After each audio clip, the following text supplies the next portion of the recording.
di sini saya akan menjelaskan berdirinya Kerajaan Sriwijaya. Kerajaan Sriwijaya lahir pada abad ke-7 Masehi dengan pendirinya yang bernama Dapuntahyang Srijayanasa. Keterangan ini tertulis pada salah satu prasasti yang ditemukan di Kota Kapur, Mendo Barat, Bangka Belitung. Namun, kisah pendirian kerajaan ini merupakan salah satu bagian yang sulit dipecahkan oleh peneliti.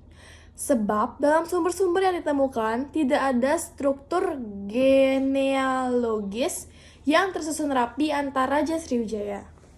Prasasti Kedukan Bukit 682 Masehi menyebutkan nama Dapuntahyang dan prasasti Talang Tuo 684 Masehi memperjelasnya menjadi Dapuntahyang Srijayanasa.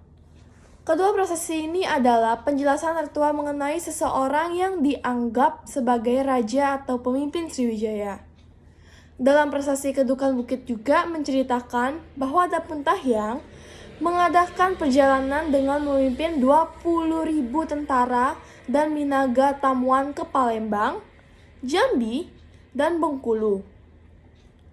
Dalam perjalanan tersebut, ia berhasil menaklukkan daerah-daerah yang strategis untuk perdagangan, sehingga kerajaan Sriwijaya menjadi makmur.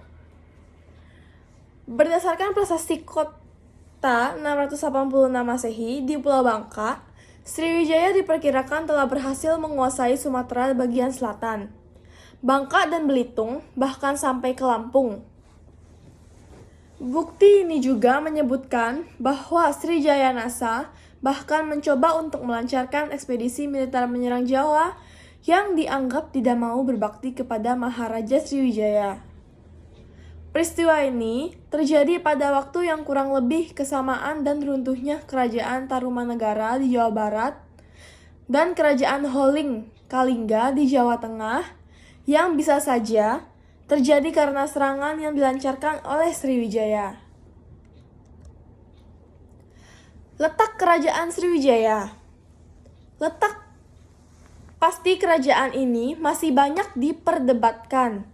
Namun, pendapat yang cukup populer adalah yang dikemukakan oleh G.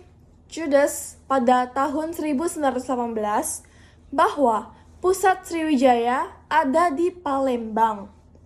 Sampai dengan saat ini, Palembang masih dianggap sebagai pusat Sriwijaya.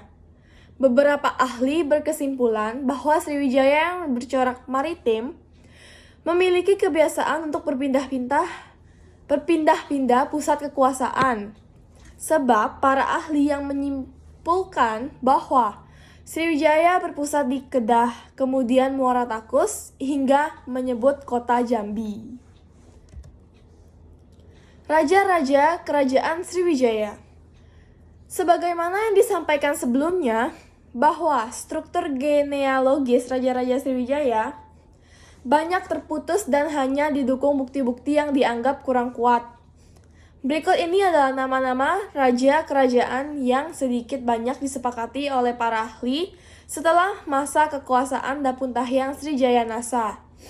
Yang pertama, Sri Indramawarman. Yang kedua, Raja Daranindra. Yang ketiga, Raja Samaratungga. Yang keempat, Rakai Pikatan.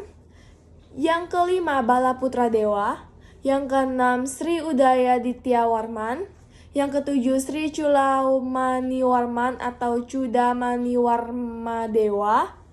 Yang kedelapan, Sri Marawijaya Tunggawarman.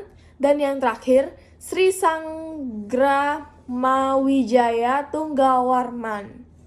Itu adalah nama-nama raja kerajaan Sriwijaya yang sedikit banyak disepakati oleh para ahli setelah masa kekuasaan Dapuntahyang Srijayanasa. Masa kejayaan kerajaan Sriwijaya. Raja Balaputra Dewa dianggap sebagai raja yang membawa Sriwijaya ke puncak kegemilangannya pada abad ke-8 dan 9. Namun, pada dasarnya, kerajaan ini mengalami masa kekuasaan yang gemilang sampai ke generasi Sri Marawijaya. Hal ini disebabkan raja-raja setelah Sri Marawijaya sudah disibukkan dengan peperangan melawan Jawa pada 922 Masehi dan 1016 Masehi. Dilanjutkan dengan melawan kerajaan Kola, India, pada tahun 1017 hingga 1025, Raja Sri Sangramawijaya berhasil. Pada masa kekuasaan Balaputra Dewa sampai dengan Sri Marawijaya, kerajaan Sriwijaya menguasai Selat Malaka yang merupakan jalur utama perdagangan antara India dan Cina. Selain itu, seperti yang dilansir dari buku Mengenal Kerajaan-Kerajaan Nusantara karya Deni Prasetyo, mereka berhasil memperluas kekuasaannya hingga Jawa Barat, Kalimantan Barat, Bangka, Belitung, Malaysia, Singapura, Thailand Selatan. Untuk menjaga keamanan itu, Sriwijaya membangun armada laut yang kuat sehingga kapal-kapal asing yang ingin berdagang di Sriwijaya merasa aman dari gangguan perompak. Hingga lambat laun, Sriwijaya berkembang menjadi negara maritim yang kuat. Runtuhnya Kerajaan Sriwijaya. Kebesaran Kerajaan Sriwijaya mulai mengalami kemunduran sejak abad ke-11. Berawal dari serangan besar-besaran yang dilakukan oleh Raja Rajendra Koladewa dari Kerajaan Kola yang berhasil menawan salah satu Raja Sriwijaya tersebut. Dikutip dari buku sejarah karya Nana Supriyatna, kemudian pada abad ke-13, salah satu kerajaan taklukan Sriwijaya, Kerajaan Melayu, berhasil dikuasai Singasari, kerajaan dari Jawa yang dipimpin oleh Kertanegara. Melalui ekspedisi Pamalayu, Kartanegara berhasil menjalin hubungan baik dengan Kerajaan Melayu. Sementara itu, Kerajaan Sriwijaya mulai lemah dan tidak bisa berbuat apa-apa untuk mencegah negara taklukannya menjalin hubungan dengan negara saingan di Jawa. Hingga kelemahan ini dimanfaatkan oleh Kerajaan Sukodaya dari Thailand di bawah Raja Kamheng. Wilayah Sriwijaya di semenanjung Malaysia berhasil direbut sehingga Selat Malaka bisa dikontrol. Akhir abad ke-14, Sriwijaya benar-benar runtuh akibat serangan Kerajaan Majapahit dari Jawa.